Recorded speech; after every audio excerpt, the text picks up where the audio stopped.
Deus criou os céus e a terra. Os irmãos podem se assentar.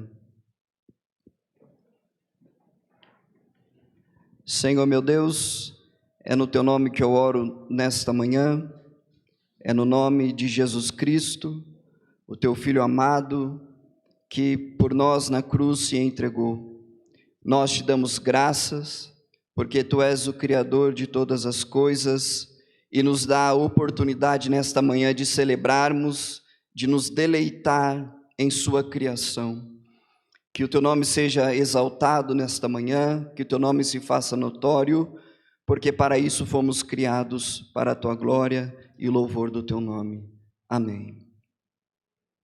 Como disse aos irmãos, a doutrina da criação, ela é uma doutrina um tanto quanto extensa, e eu vou fazer uma breve introdução. Questões como tempo da terra, quanto tempo a terra tem, se os 6 dias em que Deus criou a terra eram 6 dias literais de 24 horas, e questões como os fósseis, os dinossauros e etc., que são questões que despertam a curiosidade de muitos e que são válidas, mas que talvez sejam um pouco mais periféricas. Portanto, eu pretendo me concentrar mais em relação à criação em 3 pontos que são essenciais, que é o fato de Deus ter criado tudo a partir do nada, a criação especial de Adão e Eva, e o fato de Deus, em sua criação, a sua criação ser originalmente boa. Mas antes que eu venha abordar esses tópicos, eu queria considerar com os irmãos que, como eu, convivem com pessoas que às vezes confessam outra fé ou fé nenhuma, se é que isso é possível, que existem outras teorias que nós somos confrontados diariamente com relação à origem do mundo, à origem do universo. Uma muito conhecida é a teoria dualista, que parte do pressuposto de que existem 2 princípios ou 2 coisas no princípio que são coeternas. Normalmente, embora haja variações, esse dualismo ele é apresentado como sendo um desses componentes Deus e o outro a matéria. E usualmente Deus ele é um pouco superior à matéria, e a matéria é má, a matéria ela é imperfeita, ela é limitada.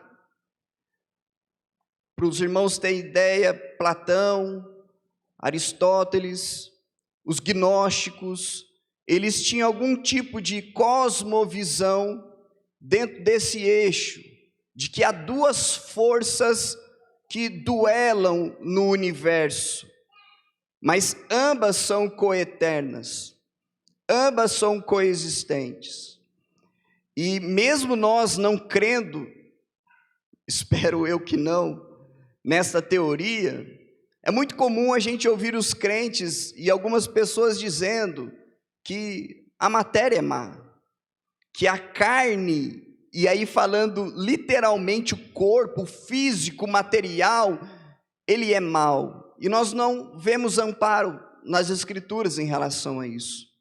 Quando o pecado entra no mundo, todo homem caiu, corpo, alma e espírito. Somos pecadores na plenitude do nosso ser. Não há uma exclusividade da matéria nesse estágio de pecaminosidade. E o problema de nós enxergarmos, a primeira objeção que eu quero fazer em relação a essa teoria, o problema de nós enxergarmos o mundo assim, é que primeiro, como nós sabemos que o bem vai vencer no final? Porque existem 2 energias, 2 polos que coexistem. Há alguma coisa, a matéria é pré-existente também. Então, dentro desse ponto de vista, se é necessário a matéria, lá no princípio, existindo juntamente com Deus, como nós poderemos saber que Deus venceria esta matéria? Um outro ponto é que dentro dessa teoria, Deus ou esta força, ele é menor do que o Deus das Escrituras, porque este não é um Deus criador, ele é um Deus que é o estruturador do universo ou o artífice, porque ele pega de algo que já existia, da matéria que já existia, e ele vai e ele estrutura ela, criando o cosmos, criando as coisas que podemos ver e tocar, a matéria, como tenho dito aos irmãos.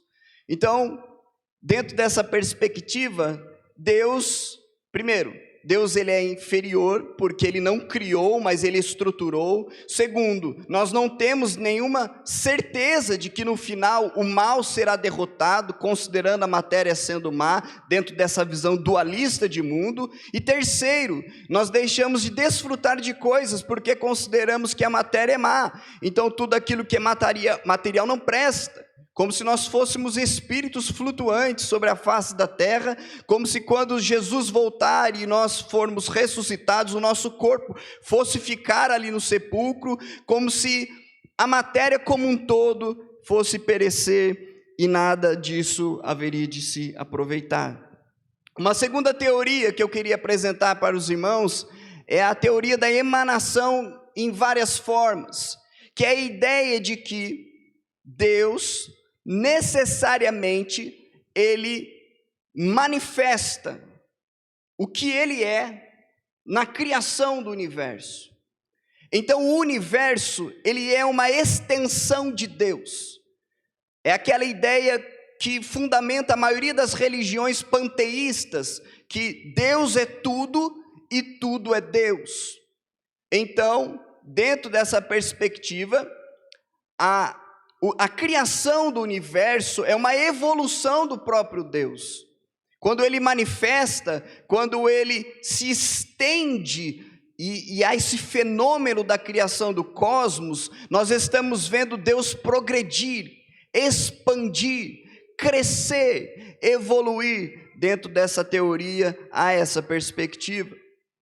Agora, um problema com isso, primeiro, é que se tudo é Deus, e Deus é tudo, nós estamos colocando Deus em maus lençóis, porque então ele é o culpado de tudo, porque se tudo que nós vemos no universo, na verdade é uma manifestação de Deus, é uma extensão de Deus, então significa que Deus necessariamente é quem está causando todas essas coisas horríveis que nós vemos, pecaminosas que nós vemos, e isso nós não encontramos amparo nas Sagradas Escrituras. E mesmo alguém que não acredite na Bíblia, mas que professe uma teoria como essa, ele tem uma pedra no sapato para tentar resolver e continuar com esta cosmovisão. Se Deus é tudo e tudo é Deus, então tudo é culpa de Deus, porque nada mais é manifestação de Deus, extensão de Deus. Além do que, um segundo ponto dentro dessa visão, Deus, ele é limitado, ele não é perfeito, porque ele está progredindo, ele está evoluindo, ele está esticando, manifestando o que ele é na forma da criação. E uma terceira teoria que eu queria comentar aqui com os irmãos, e talvez seja a mais famosa nos tempos que vivemos, é a teoria da evolução. E talvez nós, adultos de 30, 40 anos, 50, 60 e assim por diante, lidamos com essas questões evolucionistas, mas com certeza os seus filhos, os adolescentes, são bombardeados nas escolas, sendo pressionados sobre os postulados evolucionistas. O evolucionismo, ele nasce no berço do naturalismo, e o naturalismo, ele pressupõe que tudo que existe é matéria. Todo o universo, só há matéria. Não há nada para além disso. O que nos leva ao materialismo, que reduz todo o universo em massa e energia. Não há nada sobrenatural, tudo é naturalmente explicável, tudo é naturalmente verificável. não há espírito, não há uma coisa para além da vida natural como nós podemos ver.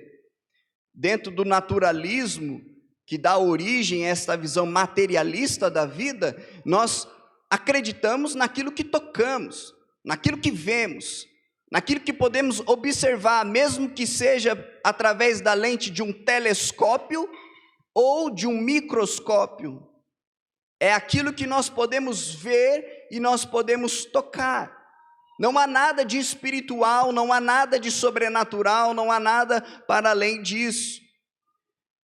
E a teoria da evolução, que vai ser uma consequência dessa visão de mundo, da origem do universo, ela vai ser melhor sistematizada através do famoso escritor naturalista Charles Darwin, que nasceu no ano de 1809 e que vai se tornar muito famoso a partir da publicação da sua obra A Origem das Espécies.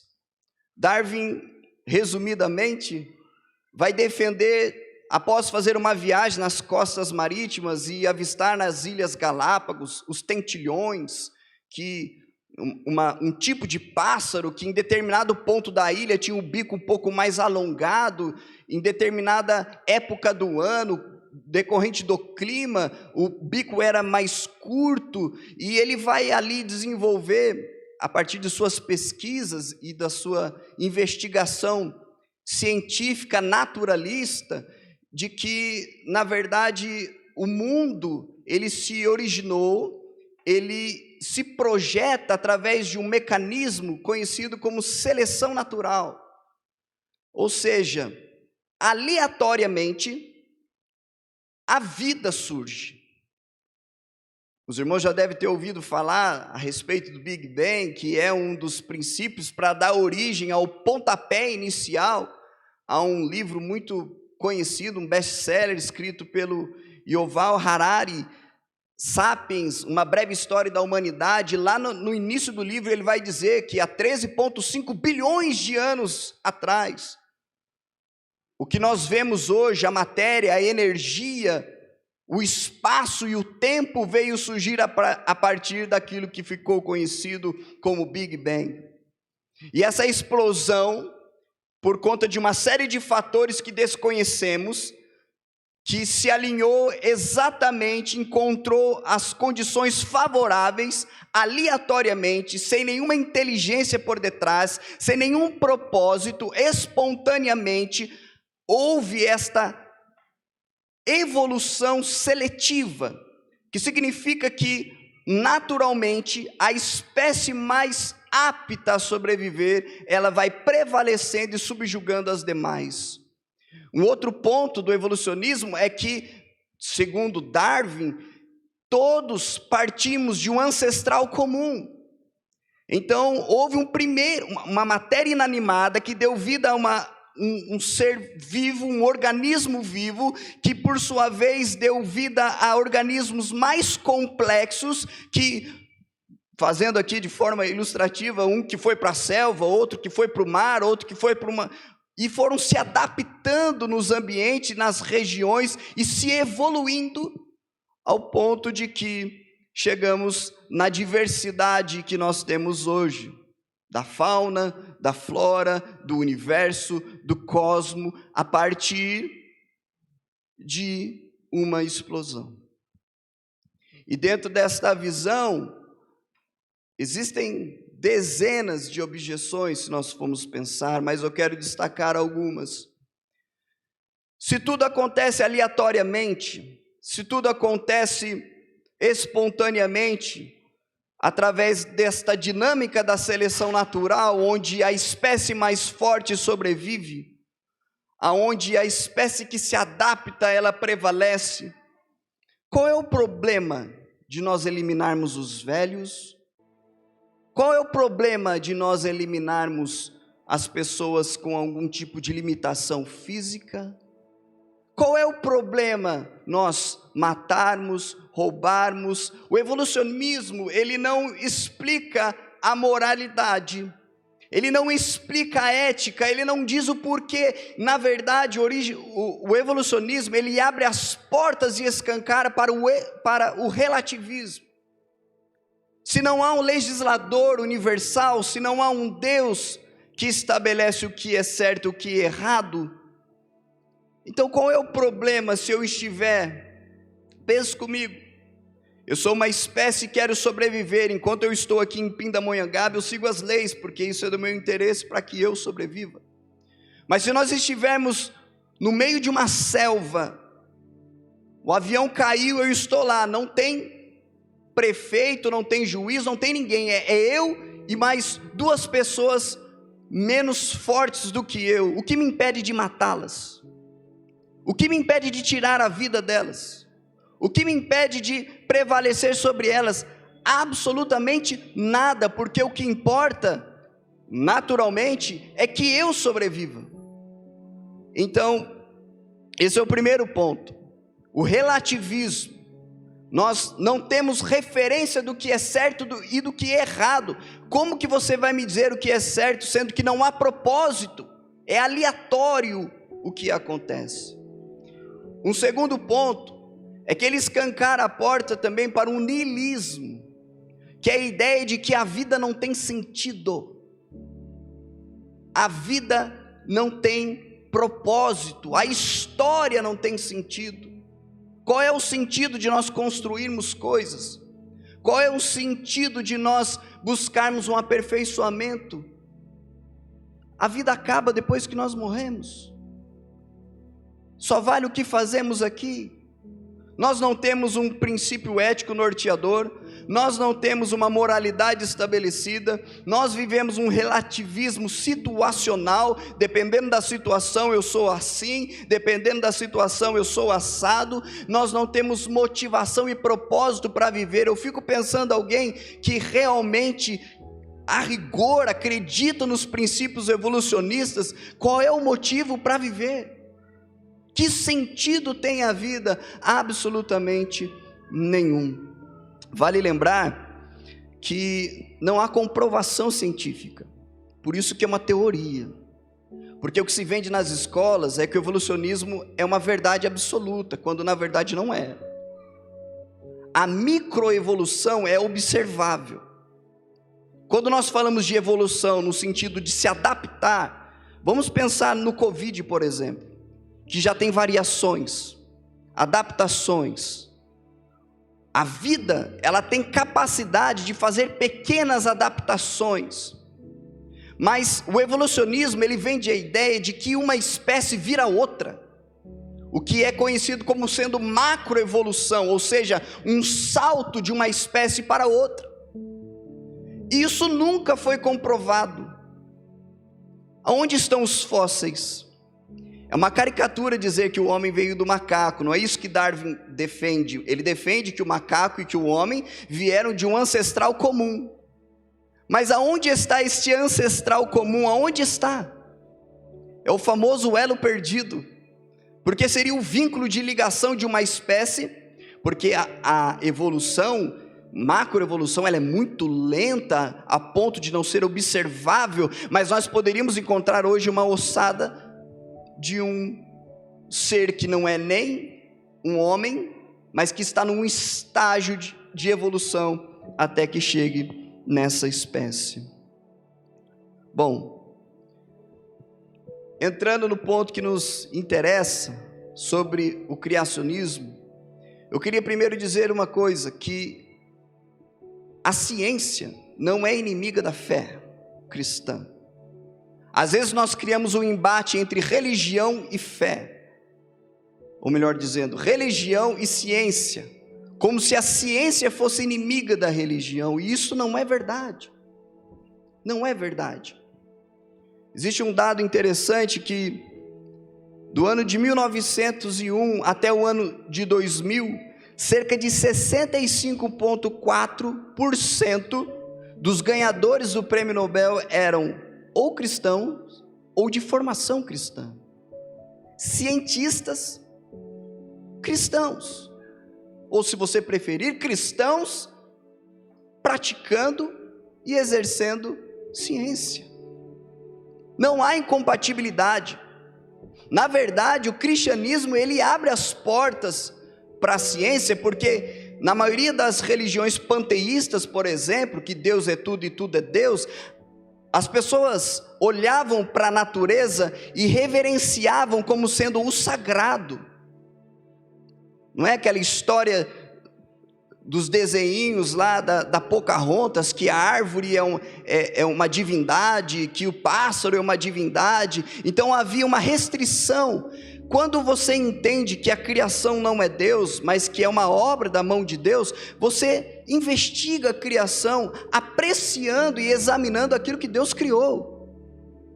Então, na verdade, a mensagem bíblica, o cristianismo bíblico, ele não é inimigo da ciência. Existem cientistas ateístas que aí sim, porque não existe neutralidade. O método científico é a observação e o experimento, mas quando você chega no experimento ou na observação, você chega viciado, você chega com seus pressupostos, você chega esperando encontrar algo. Então aquele que é ateu, ele espera comprovar a sua visão, os seus pontos. Então, definitivamente, só para ilustrar aqui, eu ouvi várias vezes, às vezes pessoas pregando e dizendo, por exemplo, você ora para Deus curar, mas toma remédio, que fé é essa? Qual é o problema? Será que Deus não poderia curar através do remédio? Será que esse remédio não é o próprio Deus que deu a capacidade para alguém desenvolver, para combater uma doença? Você diz que crê em Deus, mas ao invés de pedir oração para o pastor, vai para o hospital. E qual é o problema? Não pode orar no hospital? Tem que orar só dentro do templo? Por que Deus não pode usar dessas ferramentas que Ele mesmo dotou o homem de capacidade para o fazer? Nós continuamos crendo em Deus, e quando eu tomo um remédio e fico bom, eu glorifico a Deus, e quando a cirurgia é bem sucedida, é o nome de Deus que é glorificado. Eu entendo que é o médico que está sendo usado por Deus. Não há dicotomia aqui, não há conflito aqui. É a mente humana a serviço do bem, produzindo coisas, como também tem capacidade de fazer o mal, mas em resumo, a ciência, puramente falando, com os métodos científicos, não são contrários à vontade de Deus. Quem usa os métodos pode até ser, mas a metodologia científica é um avanço, é um auxílio que nós não devemos dispensar e agir de forma com ignorância. Um outro ponto que eu queria destacar aos irmãos é que a Bíblia não é um livro de ciências. Então, não tente ler na Bíblia descobertas científicas. Você vai ler na Bíblia que o sol parou, e foi um milagre. E talvez hoje alguém poderia zombar e dizer, ok, mas eu sei que ele está parado. É a terra que se move em torno do sol e gira em torno dela mesma. Mas a Bíblia é escrita na linguagem do observador. Então, para quem está na terra, e quando olha o dia se estendendo, parece que o sol parou. Ou ainda hoje a gente não fala que vai ver o nascer do sol, o pôr do sol, quando na verdade o sol não está nascendo, é a terra que está girando. Então, são expressões das Escrituras dentro dos gêneros literários que nós encontramos, e que não há nenhuma intenção de expressar um pensamento científico. Então nós não devemos buscar encontrar isso como base nas Escrituras. Agora, uma definição de criacionismo bíblico, formulada pelo Wayne Grudem, vai dizer: Deus criou todo o universo do nada. Este era originalmente muito bom, e Ele criou para glorificar a si mesmo. Luiz Berkoff vai dizer que a criação é o livre ato de Deus, pelo qual Ele, segundo a sua vontade soberana e para a sua própria glória, produziu no princípio todo o universo, visível e invisível, não de matéria pré-existente. Assim lhe deu uma existência distinta de sua própria e ainda assim independente dele. Aqui nós vemos a definição do que é o ato criador de Deus. Deus cria para a sua glória, Deus cria voluntariamente, Ele não é a sua criação, Ele é transcendente, mas a criação ainda assim depende dEle. Então é o conceito de transcendência. Deus é maior, está acima da criação, mas de imanência, é Ele que sustenta. A presença dEle é que é a mantenedora de toda a criação. E é importante aqui o primeiro ponto que eu quero destacar sobre a doutrina da criação: entender que Deus criou todas as coisas a partir do nada. Salmos capítulo 33, verso 6 ao 9. Os céus por sua palavra se fizeram, e pelo sopro da sua boca o exército deles. Ele ajunta em um montão as águas do mar, e em reservatório encerra grandes vagas. Tema o Senhor toda a terra, temam-no todos os habitantes do mundo, pois Ele falou e tudo se fez, Ele ordenou e tudo se fez existir. O que eu prego e defendo aos irmãos nesta manhã é que Deus criou todas as coisas quando nada existia. O texto que nós lemos aqui diz no verso 1: no princípio Deus criou os céus e a terra. E aqui céus e terra dá a ideia de universo, de tudo, de todas as coisas, de todo o cosmos, a terra e os céus, a imensidão. E Ele faz isso sem ter uma matéria pré-existente. Ele faz isso pelo poder da sua palavra. Então o nosso Deus é um Deus criativo e criador, e além do mais poderoso. Porque a criatividade, mais adiante pretendo falar isso, mas é algo que Deus imprimiu em nós em alguma medida.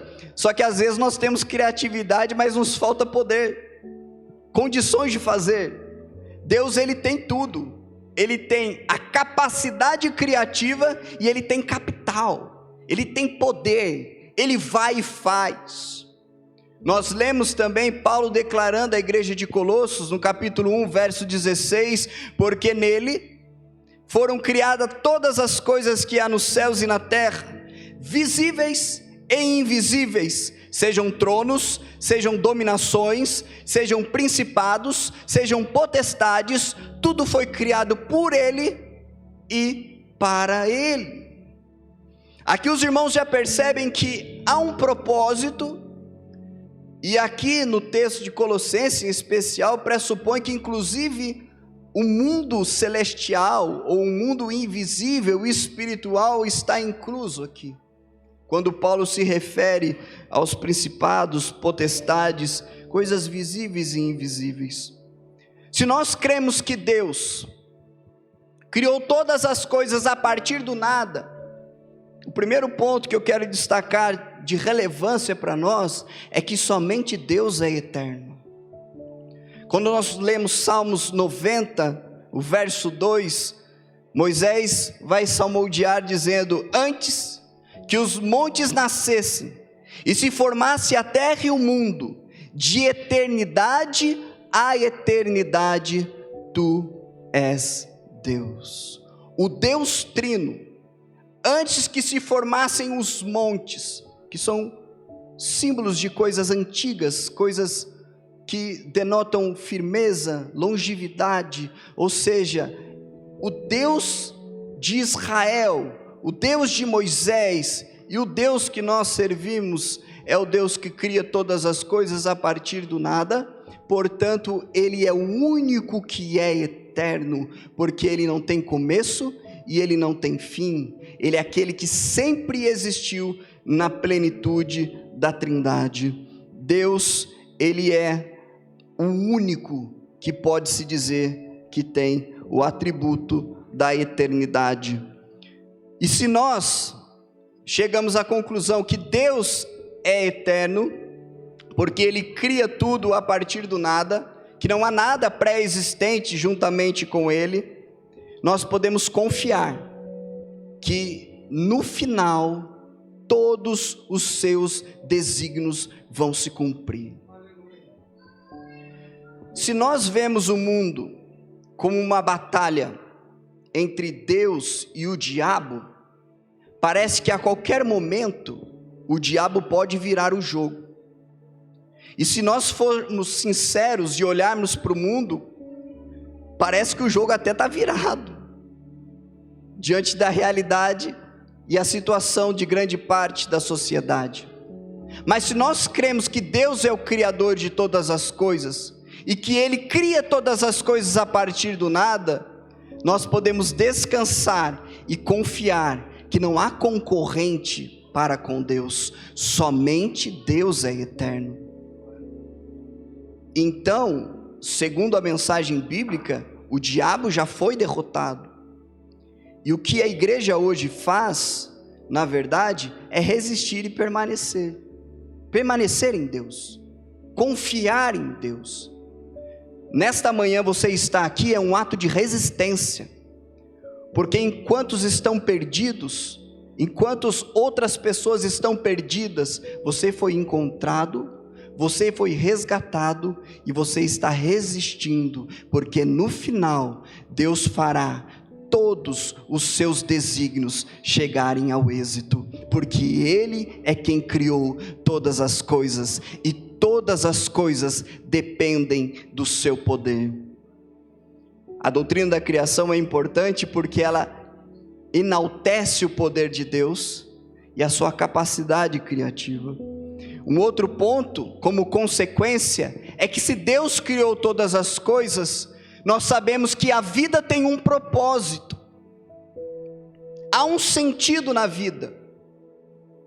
Por mais que tenha dias de manhã que você levante e parece que a sua vida perdeu o sentido, talvez seja porque você está olhando para a coisa errada, você está firmando a sua esperança em coisas que são passageiras e corruptíveis, e quando você perde o chão, e parece que as coisas não têm mais propósito e sentido.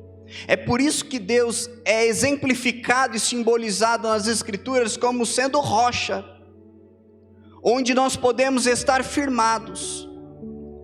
É por isso que, uma vez que Deus é o Criador de todas as coisas, e somente Ele é eterno, e Ele criou todas as coisas para a sua glória, nós sabemos que o mundo caminha por um fim que Ele estabeleceu. Isso é consolador, porque por mais que as coisas estejam ruins, eu sei que o Deus que eu sirvo é o Deus que criou todas as coisas, e por isso eu posso afirmar, segundo as Escrituras, que todas as coisas cooperam para o bem daqueles que amam a Deus, porque não há um dualismo. É Deus que é soberano na história, e a história encaminha-se para o desfecho que Ele mesmo estabeleceu. Não foi sorte você ter chegado aqui, não é o acaso, não é aleatório, essa fala não nos pertence. Deus tem um propósito, em cada dia, em cada novo amanhecer, em cada culto que nós glorificamos, em cada mensagem genuinamente bíblica que é pregada, Deus, Ele tem um propósito. Deus criou o universo para revelar a sua glória. Isaías 43 verso 7 vai dizer: a todos os que são chamados pelo meu nome, eu os criei, para a minha glória eu os formei, e também eu os fiz. Você está ouvindo isso? Todos que chamam pelo meu nome, eu os criei, para a minha glória eu os formei, e também os fiz. Você foi feito para a glória de Deus, é Deus que te formou, você não está sozinho no universo, tem um Deus Criador que te criou, que cuida de você, e que nada acontece por acaso, mas por propósito divino. O fiat divino, haja luz, A criação de Deus é debaixo do crivo da sua vontade soberana, e nada acontece fora da permissão do Deus Criador de todas as coisas. A Bíblia vai nos dizer, no Salmos 19, verso 1, os céus declaram a glória de Deus, e o firmamento anunciam a obra das suas mãos. Até as criaturas inanimadas servem a este propósito, glorificam a Deus, adoram a Deus. Quando a gente chega numa praia, a gente olha para a imensidão do mar, não dá vontade de dar um glória a Deus, de dar um aleluia. Como é bonito a criação, como é bonito um céu estrelado, como é bonito uma manhã ensolarada. O mundo pertence a Deus, embora esteja no pecado, mas Deus haverá de redimir e resgatar todas as coisas, porque Ele é o Criador soberano, que criou tudo a partir do nada, com o fim de revelar a sua glória. É muito bom acordar cedo, olhar para o sol e saber que o sol revela o tamanho de um Deus tão poderoso, que criou uma estrela tão gloriosa, que tem a capacidade de nos aquecer e de tornar possível a vida aqui na terra. Isto não é acaso, isto é poder, é exatidão, há uma mente criativa. É óbvio, se nós observar, é muito milimétrico, é coisa em cada devido lugar. Existem coisas que, se você tira uma peça de uma estrutura molecular, por mais simples que seja, ela não funciona. É Deus que colocou ela lá, é Deus que estabeleceu ela lá. É por isso que o mundo revela a glória de Deus, porque quando nós olhamos a perfeição da criação, nós sabemos que tem um Deus perfeito, criativo e todo poderoso. A criação especial de Adão e Eva, eu vou correr e vou terminar. O homem, a humanidade, destoa de toda a criação. Por mais que o universo seja extraordinário, olha o que a Bíblia diz a respeito de mim e de você, no capítulo 1 de Gênesis, verso 27. E criou Deus o homem à sua imagem, a imagem de Deus o criou, homem e mulher o criou. O macaco não tem, o peixe não tem, o cavalo não tem, o golfinho não tem, o cachorro, o gato, nenhum outro ser vivo. Somente nós fomos feitos à imagem e semelhança de Deus. Há uma impressão de Deus em nós. Há características que Deus compartilhou e transmitiu para conosco. O texto no capítulo 2, verso 7, depois verso 21 e 22 vai dizer... Verso 7, e formou o Senhor Deus o homem do pó da terra, e soprou em suas narinas o fôlego de vida, e o homem foi feito alma vivente. Verso 22, então o Senhor Deus fez cair um sono pesado sobre Adão, e este adormeceu, e tomou uma das suas costelas e cerrou a carne em seu lugar, e das costelas que o Senhor Deus tomou do homem, formou a mulher, e trouxe a Adão. No ato criativo de Deus, o processo da criação da humanidade, do homem e da mulher, macho e fêmea, há todo um trabalhar diferente da parte de Deus, há toda uma atividade singular que Deus ali faz. É por isso, talvez, que este atributo criativo de Deus, em que Ele compartilha em alguma medida conosco, como é, as pessoas que têm talento musical, têm prazer, por exemplo, em compor uma música, ou então, quem tem capacidade literária de escrever um livro, um texto. Há um desfrute em criar algo novo, em fazer algo, de certa forma, secundariamente, porque nós temos, o escritor escreve porque ele tem um papel e tem uma caneta, o músico compõe porque ele tem as cordas do violão ou de qualquer instrumento que seja. É uma medida, diferente de Deus que faz a partir do nada, mas há um prazer, há um deleite. A criação de Deus é uma oportunidade de nós nos deleitarmos nele. quando nós exercemos essa capacidade que Deus nos deu de criarmos. Quando você chega em casa agora pensando, é 11h30, será que o irmão Hélio vai terminar? Eu tenho que preparar o almoço. E você vai lá na cozinha e você cria um prato, ou desenvolve muito bem uma receita que você já conhece, e como é gostoso sentar no domingo à tarde com a família reunida e almoçarmos e comermos e sentir o sabor do alimento e daquela comida bem temperada, bem cozida, desfrutando do prazer de estar junto da nossa família, da nossa esposa, dos nossos filhos. Há um deleite na criação, há um prazer em olhar para aquilo que Deus nos deu, aquilo que Deus fez. O seu esposo foi Deus que fez, os seus filhos foi Deus que fez, a sua família foi Deus que constituiu. Na sua casa hoje à tarde, se Deus permitir, vocês se reunirem, é um momento de nós louvarmos e adorarmos a Deus pela sua criação, pela capacidade criativa que Ele nos deu, e nos reunimos em torno da mesa. Para encerrar, quando Deus criou todas as coisas, lá em Gênesis capítulo 1, verso 31, Ele vai dizer: e viu Deus tudo quanto tinha feito, e eis que era muito bom. E foi tarde e manhã, e o dia sexto. Eu queria terminar com as palavras do Wayne Grudem, que vai dizer que parece que Deus criou o universo então para deleitar-se com a sua criação, pois Ele se deleita com ela justamente porque a criação revela aspectos do caráter divino. A igreja se coloca em pé, por gentileza. Se nós somos cristãos bíblicos, a origem do universo vem de Deus, e Ele criou tudo a partir do nada. E eu sei que talvez você tenha um animalzinho de estimação, e você tem um carinho muito grande por ele, e não há problema nenhum com isso, mas o ser humano, ele tem um lugar especial na criação de Deus, e nenhum animal de estimação, selvagem, o que quer que seja, se compara à importância do ser humano. E sabe por que você é importante?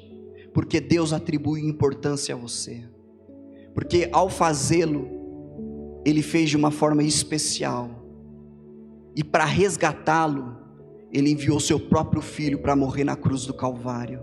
Tamanho o seu valor e importância a Deus dentre toda a criação. E considerando o que acabei de dizer, originalmente a criação é toda boa. Eu sei que há pecado no mundo, tudo me é lícito, mas em tudo me convém. Mas viva a vida com alegria, nessa perspectiva cristã. Se puder passear, passeie com seus filhos. Se puder comer uma comida diferente, coma com a sua família. Cuide do seu corpo, pratique esportes, faça exercício, se alimente bem, porque a matéria não é má. Nós fomos corrompidos pelo pecado, mas não há esse dualismo, foi Deus que criou o seu corpo. Pense na vida como um presente de Deus, e que Deus é o criador dela, e viva de forma a fazer o nome de Deus glorificado, porque é para isso que você foi criado. Se deleite nesta manhã, olhe para o que você tem, olhe para o que Deus fez, se contente na presença de Deus, veja a beleza da criação, tenha uma vida de gratidão a Deus, dê graças a Deus nesta manhã, por poder estar aqui, por poder retornar para a sua família, aqueles que têm esposo, aqueles que têm esposa, aqueles que têm filhos, aqueles que têm pai, o que quer que seja, amigos, que nós possamos saborear a criação de Deus, atribuindo a ela a devida importância, o devido valor. Eu quero orar com os irmãos nesta manhã.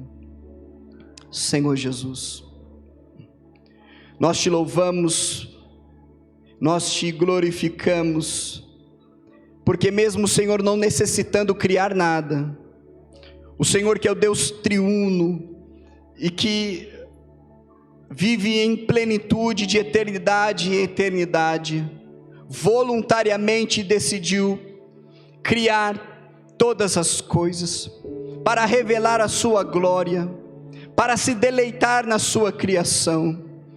Ó Deus, eu intercedo, para que esta igreja seja um motivo de deleite para o Senhor, para que nós vivamos uma vida que te glorifique, que o Senhor olhe para nós e que nós venhamos testemunhar de Cristo e viver uma vida de retidão.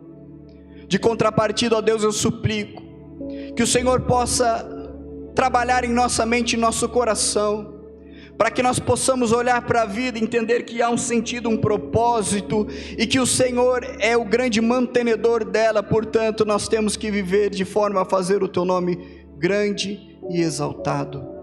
Eu creio, ó Deus, que tu és poderoso para fazer essas coisas em nós, e é por isso que eu oro e peço em nome de Jesus Cristo. Amém.